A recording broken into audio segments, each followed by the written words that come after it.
Good morning, friends. Stephen Benoon here with Israeli News Live. It is March the 5th, 2025, and it looks like Florida's free kill law, as it's been notoriously called, is about to be repealed. At least that was the first round yesterday. Today will be another round, and it has to go before Governor DeSantis to see whether or not he will sign this new legislation sponsored by Senator Yarborough of Jacksonville, Florida. There, it's actually called the Florida Wrongful Death Act from 768.21, and according to what that states there is that. For the last 35 years, if you are 25 or older and you are unmarried, and there is a negligence, your family, your immediate family, can get no justice for you whatsoever. Well, couple that with homicide and no course of action for civil justice. I want to play a little clip here from let's see, looks like ABC News here. I hope I got that right. Forgive me if I got it wrong. It's hard to see their print on there. And what they said here in their news broadcast covering it yesterday. Legislative session. And on day one, a major issue was once again on the table, what critics call the free kill law. They argue that it unfairly denies certain families the right to sue in cases of medical negligence. And today, many of those families testified before a Senate committee. I still ask myself today how my dad could serve in the Navy on a ballistic missile nuclear submarine, Subrina travel the depths of the ocean, but when he goes to a hospital for knee pain, not make it out alive. Now, we traveled to Tallahassee recently and sat down with a Jacksonville lawmaker pushing for change and talked with those on both sides of this debate. For more than 30 years, Florida law has prevented some families from suing for medical malpractice if their loved one who died was over 25, not married, and had no children under 25. That to me is an unjust law, and the reason it's unjust is because it puts a value on life based on your age and your marital status, or the age of your kids, or a combination of all that. And so this is exactly what we have right here is this law being repealed. Or at least they're trying to get this repealed. Well, our own family joined into this fight here, and it's something that a lot of those families that have been fighting this have been looking forward to as well, is that our family would join into the fight here to try to overturn this bill here. And we did exactly that this year. And I'm going to play for you first. I want to play to give you just a feel of how the opposition side can be and what their stance is. I want to first play a clip here for you. This is Jonathan Otto. That's going to be the first one, or one of the first ones to speak here in opposition to this bill. Listen to his comments. All right, thank you so much. My name is Randy Ray. I'm with Senior Consumers of Sorry, America. Randy Ray. I'm here to ask you to vote no on Senate Bill 734. Not because that tragedies did not happen, but because that the upward drive to healthcare cost is just really a problem for senior citizens. You've recently, a friend of mine used a term, silver tsunami, which I thought was kind of an interesting term, and that's speaking of the number of people coming into the state of Florida who look like me, who have silver hair. There's about 5 million of us, or about 20% of our population, are 65 and above. And healthcare costs matter to us. They matter greatly. And whenever you have an issue that has the potential, the very good potential to drive up healthcare cost, then we have to say something about it. And so And imagine that. Say something about it. Forget the families that are suffering, but I guarantee you, if the shoe was on the other foot, he would certainly be thinking quite a bit different there. I also, too, want to play for you just a little short clip here of Darrell Parrott there. He had a very emotional moment there with his son's, of the death of his son, as he spoke about that here as well. Let me take you to Darrell. So if you can all try to keep it to no more than 3 minutes, which I know doesn't seem like a lot, but I think you did that less than 3 minutes. I would we'd appreciate it because I don't want to cut anybody off. I want everybody to have a chance to speak. So I will move more quickly now myself and call up next, if I could. It looks like Darrell Parrott, and if I mispronounced your name, I apologize. And if I have mispronounced your names, please don't hesitate to. Don't hesitate to why, and that's why this is so hard, because I know these are difficult conversations for you to have with us. We appreciate that you're here. You're recognized. I'm Darrell Parrott, St. Augustine, Florida.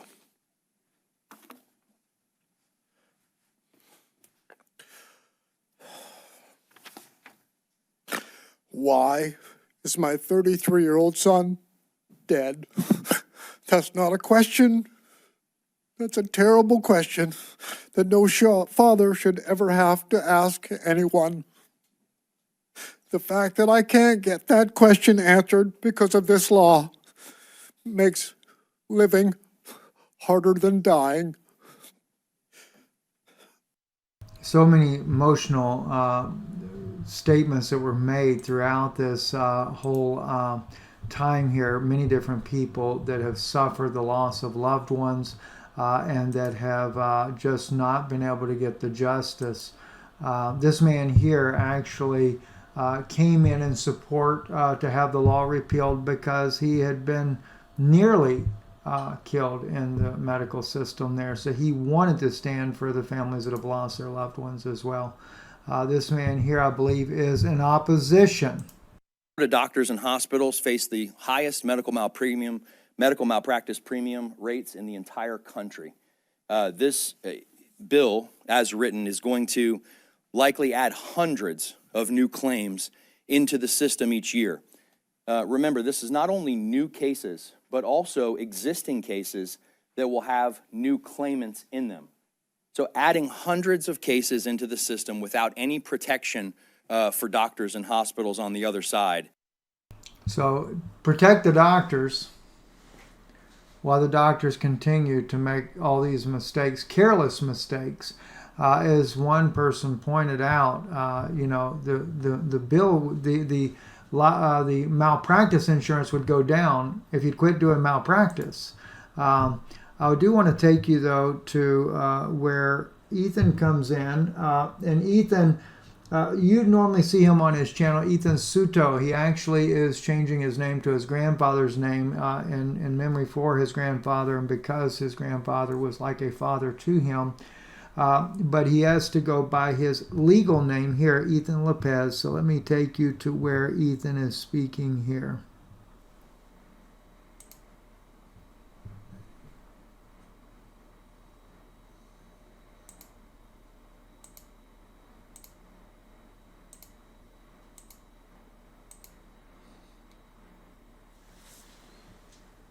Oh, sorry, I got it at the wrong minute mark. Some people went way over their time too, which I know they had very passionate pleas, and I appreciate that.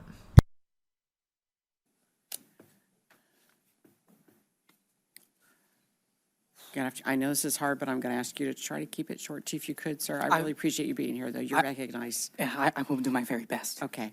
Chairman Yarborough, members of the Florida Senate Judiciary Committee, I come here today in support of SB 734, which will repeal what is notoriously known as Florida's free kill law. I'm here with the perspective that this law does not only protect recklessness and negligence in the medical field, but that this law also protects criminals. In December 2021, 2 licensed Florida physicians that my grandfather, Stefan Suto, was familiar with, not only offered, but requested that he be brought to their outpatient care in Gulf Breeze, Florida for flu-like symptoms that he was experiencing.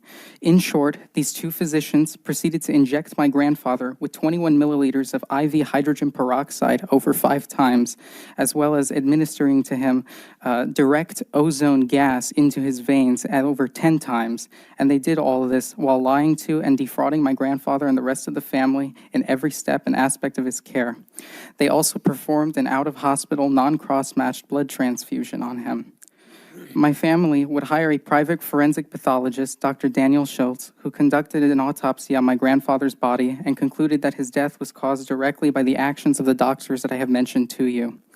He labeled his death a homicide. Despite the horrific nature of this case, several attorneys have turned down representing my family and filing a lawsuit against the physicians who committed these acts against my grandfather, all citing Florida's free kill law.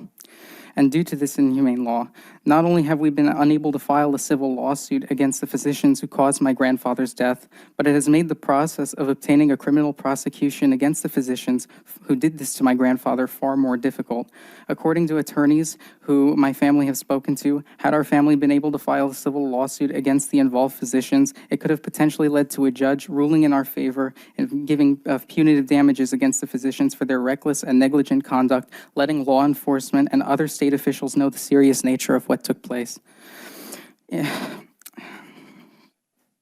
Civil cases can sometimes bring to light serious cases of medical negligence to law enforcement who might feel uncertain as to how to go about investigating it.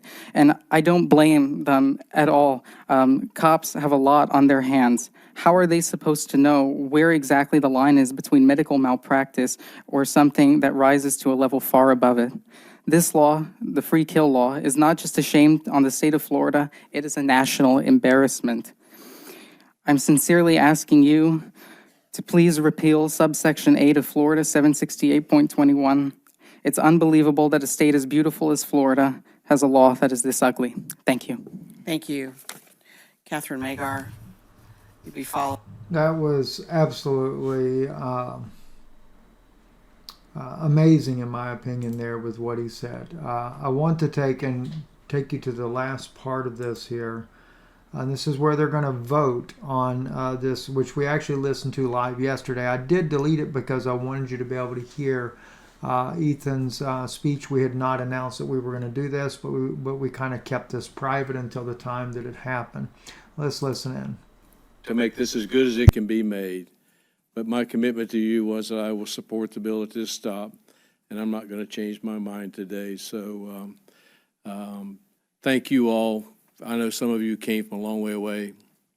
Thank you all for being here and for your passion testimony. The pain will not go away ever, but we appreciate your time and your testimony. Additional debate? Do we have additional debate? Seeing none, Senator Yarborough, you're recognized to close on the bill. Thanks, Chair Burton. Thank you, President Pasadomo and Senator Hooper. Senator Hooper, I'm very humbled by your comments, and I would say if there's any good we can do in the temporary time that we're here, then may the Lord get all the credit. I'm humbled by your remarks. Senators, I realize all stakeholders engaged on this issue are not in agreement, as we've heard today, and I value the candid and respectful dialogue we continue to have. I do remain open and willing to consider changes that some would like to make, though I believe we must pursue a solution that can secure support from both chambers and thus prevent the exceptions from remaining on our books for what would be 36 years if we don't do something at this time. So again, this bill is about accountability and ensuring our laws are just. And with that, I ask for your favorable support. Thank you. Thank you. Can we put a roll call on vote Senate Bill 734? Senator Berman? Yes. Senator DeSigley? Yes. Senator Gates? Yes. Senator Hooper? Yes.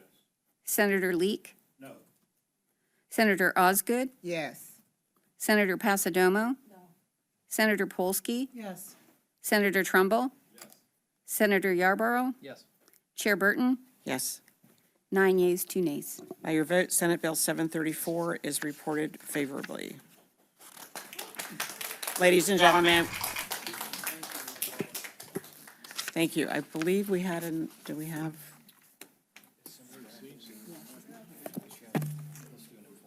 We'll do a brief informal recess. We have one more bill.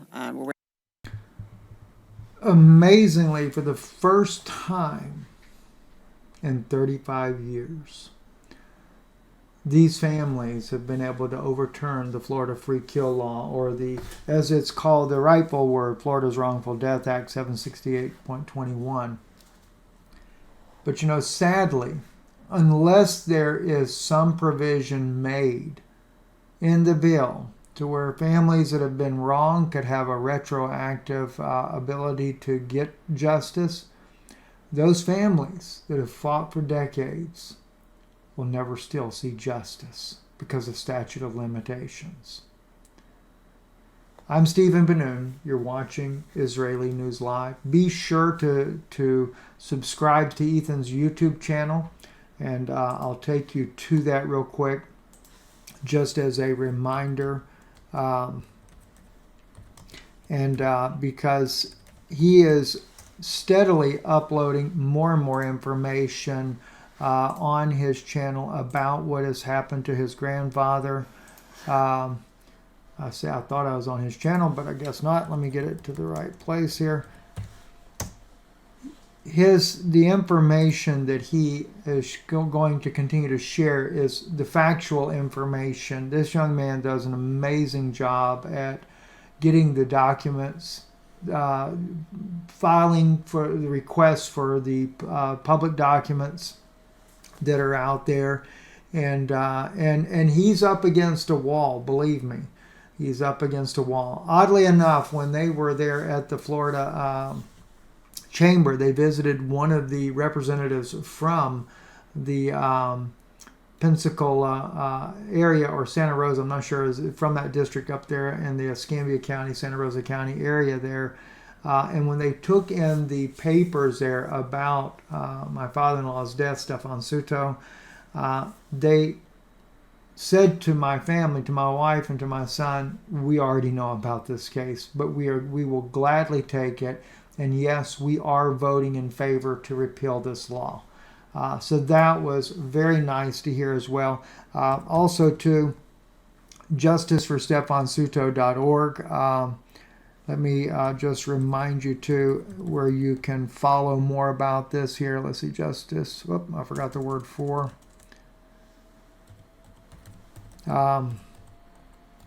You can follow. You can also donate as well if you want to help. It is not, when you're trying to get justice, and you've been denied in every direction you can imagine, it is not easy to get justice. And he was an amazing man. He really was. So anyway, thank you for listening. Thank you for following our work here. Patreon.com. I have a very, very interesting broadcast I'm going to be sharing on Patreon. Definitely, if you have never subscribed to our Patreon channel, consider subscribing. It's a great way to support the work we do. And consider doing at least a $5 subscription level. We do have it set lower, but your help would tremendously help us as well. God bless you. Thank you for listening.